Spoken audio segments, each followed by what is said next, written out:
Hello,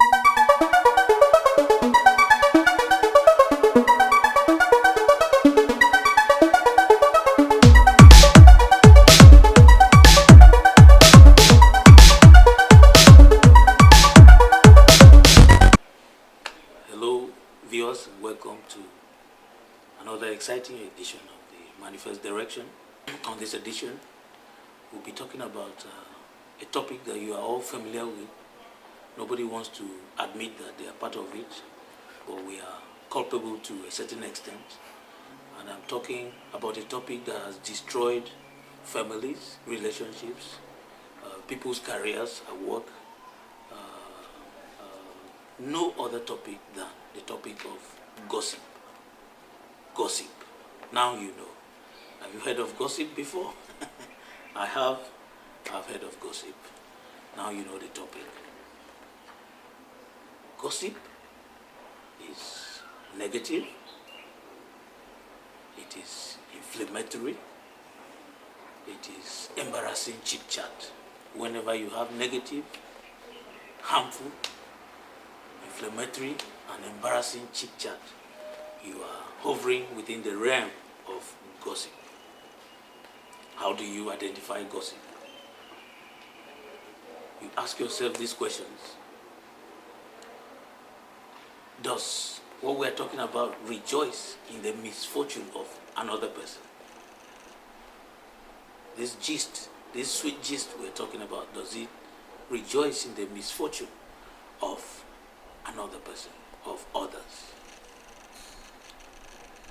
Number two, does it promote conflict? When we finish this chit chat, does it bring cohesion, unity, or it promotes conflict? If the answer, depending on the answer, you know we're within the realm of gossip. Does it damage the person being discussed? This person we're talking about, these incidents we're quoting, this chit chat we're having, does it damage the reputation of the person we're discussing about? If it does, you are also in the realm of gossip. Now, can you say this in her presence or in his presence? If you cannot say it in his or her presence, then certainly you are skirting on the boundaries of gossip, if not within deep environs of gossip. Lastly, is it unsubstantiated rumor? What we are talking about, was it substantiated? Was it investigated? Was it found to be true? If not, it is unsubstantiated rumor and it falls within what is called gossip. Gossip has a way of eroding trust between friends, between family members, between colleagues at work. It brings down productivity. So when you have gossip thriving, there is low productivity because a lot of time is given to managing, promoting, and dealing with the issues of gossip around the workplace, around our relationships. So it brings down productivity. It distracts. When you have gossip, there is an atmosphere of walking on eggshells because there is anxiety, there is tension. So people are very careful. Let me not fall into the trap of the gossipers. So that atmosphere of anxiety and tension makes the environment as if we are walking on eggshells. Very careful. We don't want to break an eggshell. It also causes divisiveness.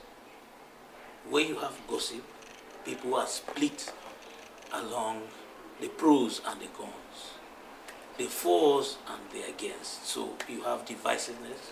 People take sides.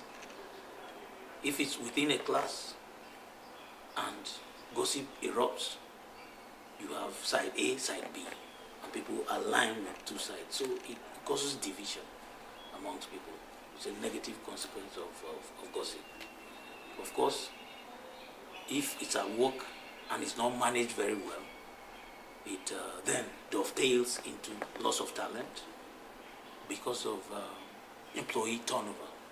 If you believe you're doing your best in a place and you're always the subject of gossip, you will be looking for the next place to go work for, where the environment is more conducive for you. So talent is lost, and the workplace suffers. These are the negative consequences of gossip.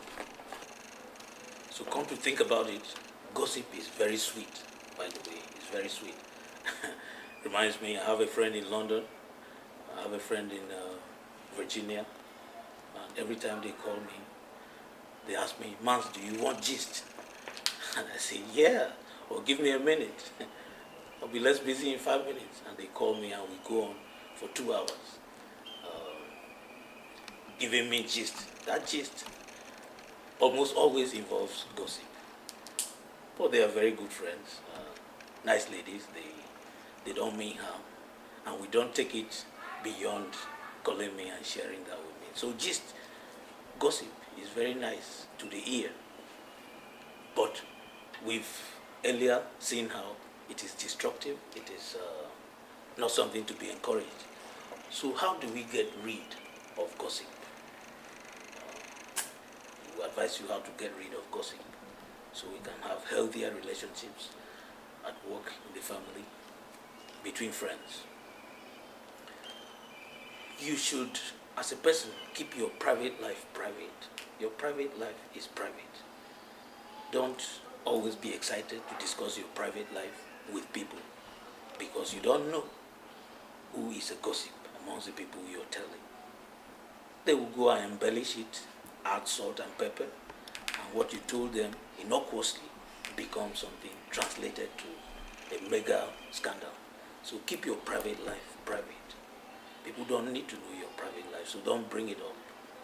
That's one step in helping to get rid of gossip in relationships. Ignore the gossiper.